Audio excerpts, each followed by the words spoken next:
Ruinas, the Spanish word for ruins. We are on a quest today to find some ancient Incan ruins that I'm going to tell you the story about. I feel like I'm lost though. I feel like that's a theme to this actual video.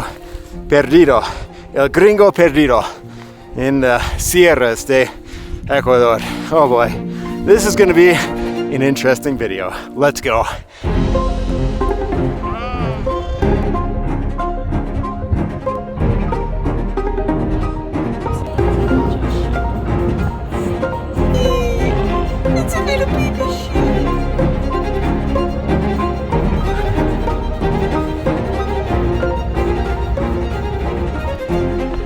And good morning, and welcome to another beautiful day here in the middle of nowhere, Ecuador. Right now, we're on this cobblestone street that we've been driving on for about 45 minutes now, and we are trying to find an archaeological Inca site. And right now, we don't really know where it is, so that's why we have a drone. So, we're at about 13,000 feet. I'm gonna throw this drone up. We're gonna see if we can find where we're supposed to go because there's a crazy dirt road that goes that way and there's more cobblestone streets that go this way. So, Moses, do you think we can find it? Yeah, Mom has a plan. Mom, do you have a plan? Plan is to walk up the road. My plan is to fly a drone. Let's do it. Look out. Whoa.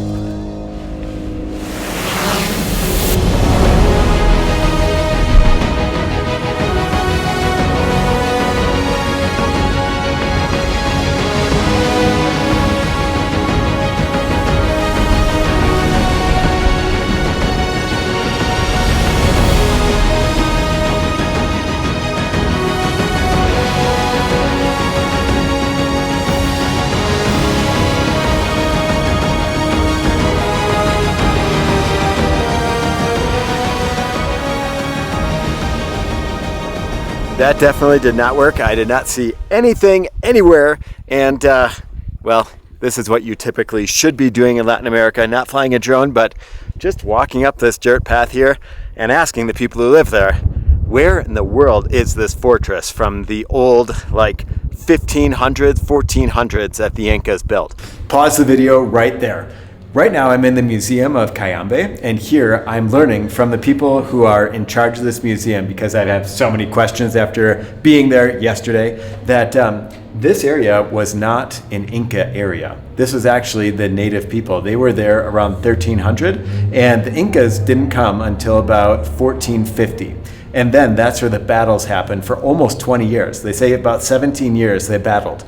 And they battled, and they battled, and they battled. And that's where this area has become known as Cayambe now, the city center. But also she was telling me that the last names of the people that live here now are actually Peruvian last names, because the Incas came from Peru, and then we have the names, the Peruvian names, that are now still here because those Incas took over this area then after many, many years of battles. Crazy, wow, interesting story. All right, back to the hike and maybe losing David. David is dead. I think he's dead. All right, let's see what we can find. Hopefully we can find it because it's a great story to tell, and especially if we're actually there to tell it. All right, jump back in the car. Let's find this thing. Good morning, David. Good morning.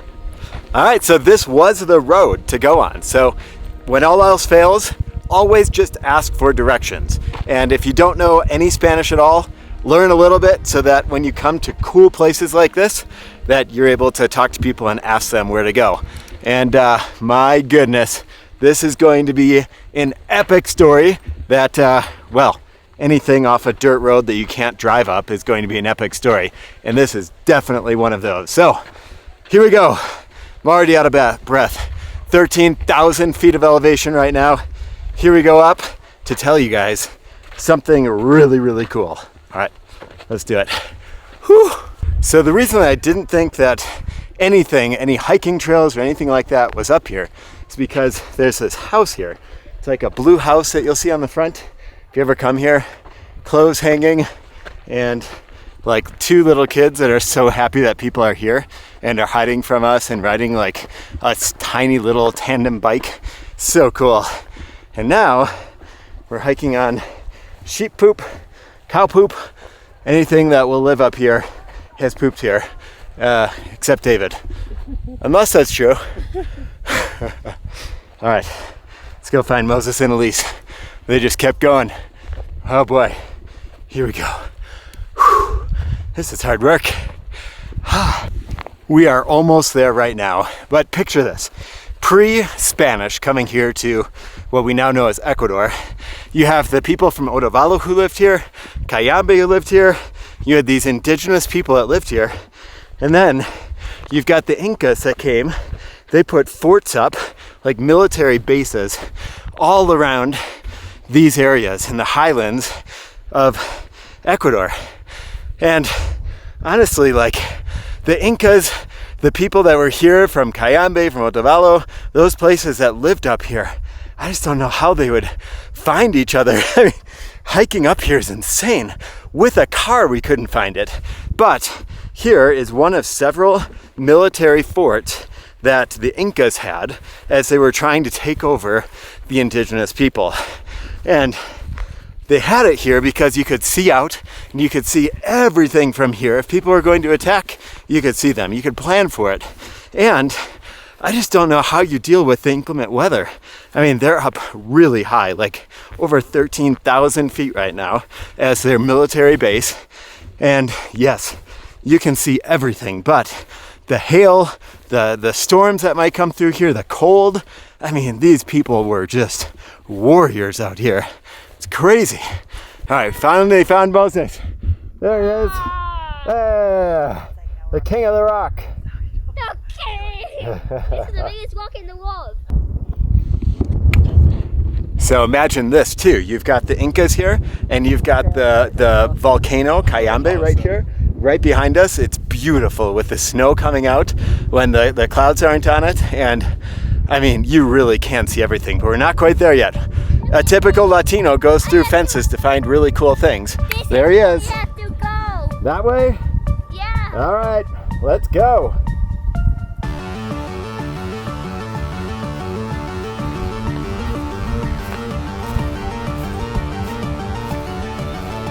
I can see the wall. So we think we've made it.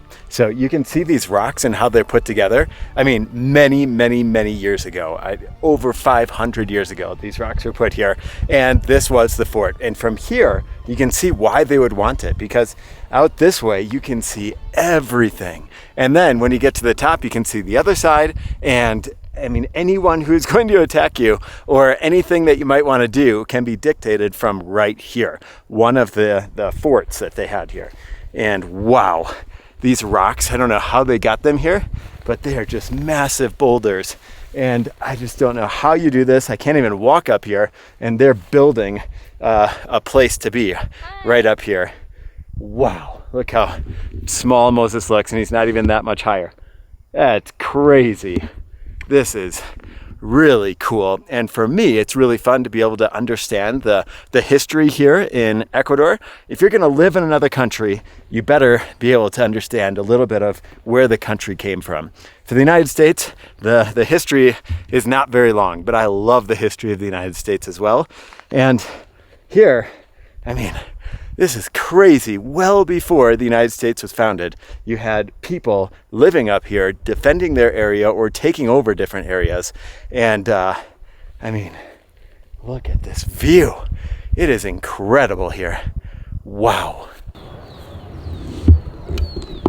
This is where I am right now in the video. Well, not right now, because right now I can see it from here where I'm at on the top of that mountain there.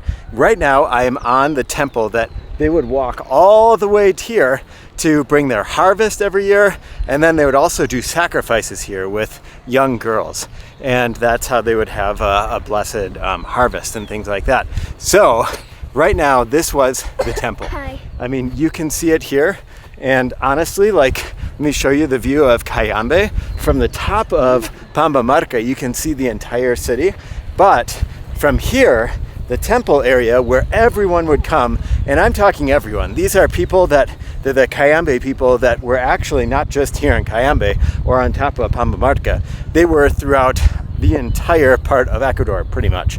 They went all the way to the rainforest, all the way through here, and wow, you can just see how beautiful this would be for a temple. You can see out over everything.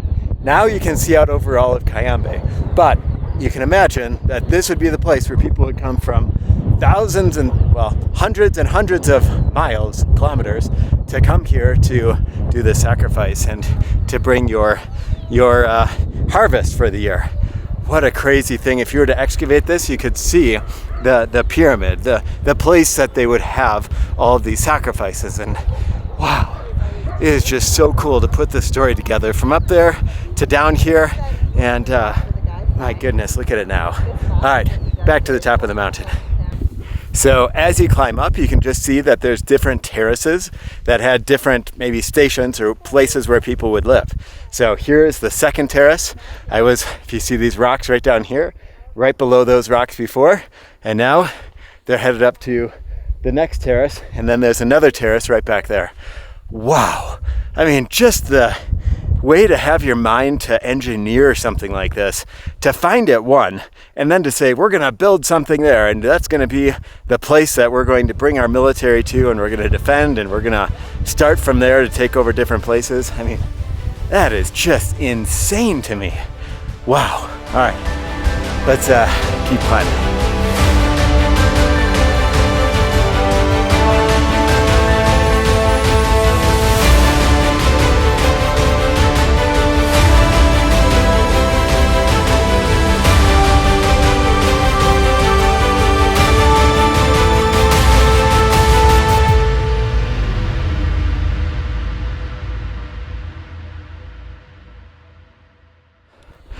We've made it.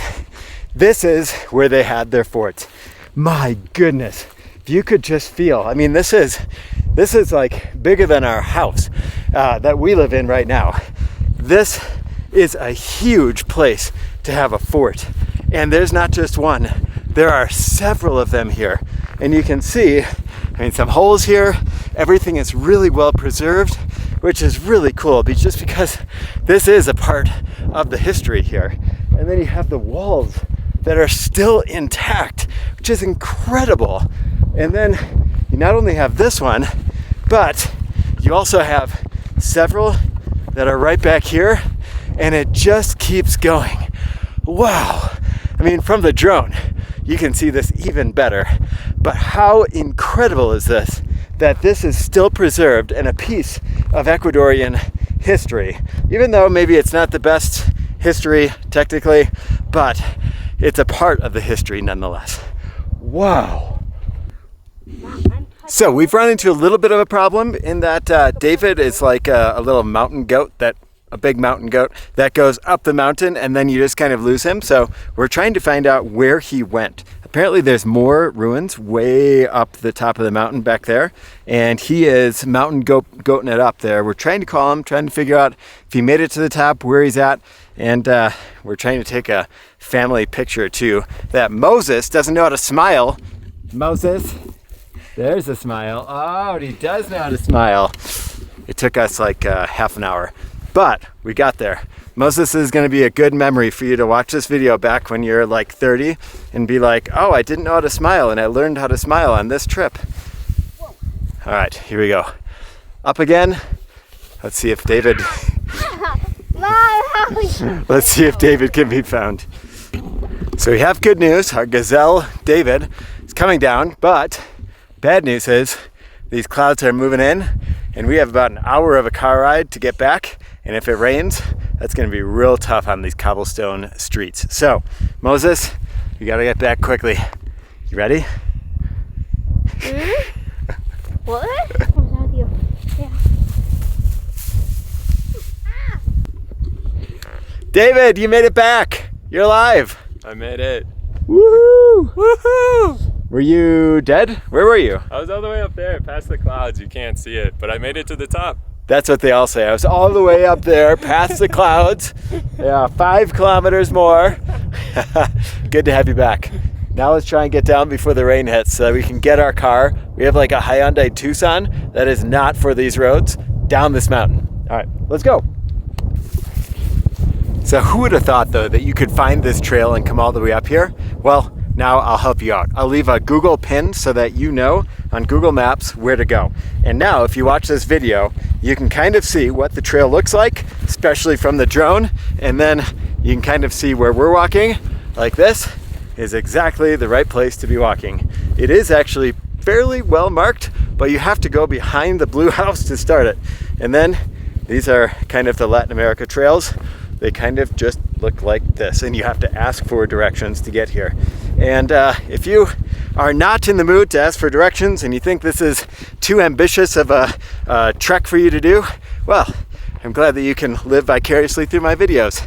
Like, subscribe, and stick around because I'll be doing a bunch more of these kinds of trails that are in the middle of nowhere and hidden gems of Ecuador.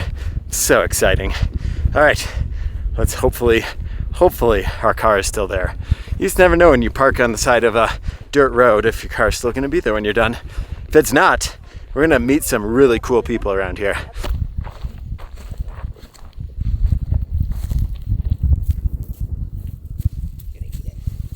All right, so we are almost at the place where you can see if the car is still there. And as we're getting to that place and we're gonna have the big reveal of the car being there or not, I want us to rate it. Best hike, that's a 10. Worst hike you've ever done, that's a 0. So what would you say and why? What do you think, David? I would say a 10 out of 10. I loved it. I mean, the views were incredible, and there were so many different like trails that you could explore. So yeah, I would rate it a 10 out of 10. Nice. Moses? 10 out of 10. 10 out of 10. Nice. He's 8 years old and he did it, so I feel like anybody can do this. Moses is in really good shape though. Elise, what do you think? I would say 10 out of 10, but only because we found a nice lady at the top who pointed us directly to where the ruins were. If we wouldn't have found her, then I would have said it would have been much harder That is to find it. The theme, I feel like, of my YouTube videos is there are just so many nice people everywhere you go here in Ecuador, and asking people for directions or asking people if you don't know is the way to go because they're just so kind and will help you and lead you in the right direction. How cool is that? For me, I think 10 out of 10 as well. It was incredible. The car's there! There it is, the car. It didn't fall down the mountain. It was a beautiful hike and one of those hidden gems that typically you're not going to find unless you really look for it. This hike was all because of me. Just kidding. This hike was all because of Elise. Thank you very much. Nice work, Elise. You're welcome. She found this one and is loving history here in Ecuador. So a lot of the history things come from her, which is pretty cool. And I'm so happy that our car is here. We're able to go back and get some good food and just relax in our house. All right, I hope that you enjoyed this video for today. If you did, please give it a big thumbs up. Check me out on Instagram and TikTok, Gringo y Latino. Thank you for coming along on this journey. Make sure you subscribe so you don't miss any of these amazing adventures that are here all throughout Ecuador or anywhere that I basically go because I love adventures and finding new places. All right, we'll see you guys next time. But for now, ciao, pescao.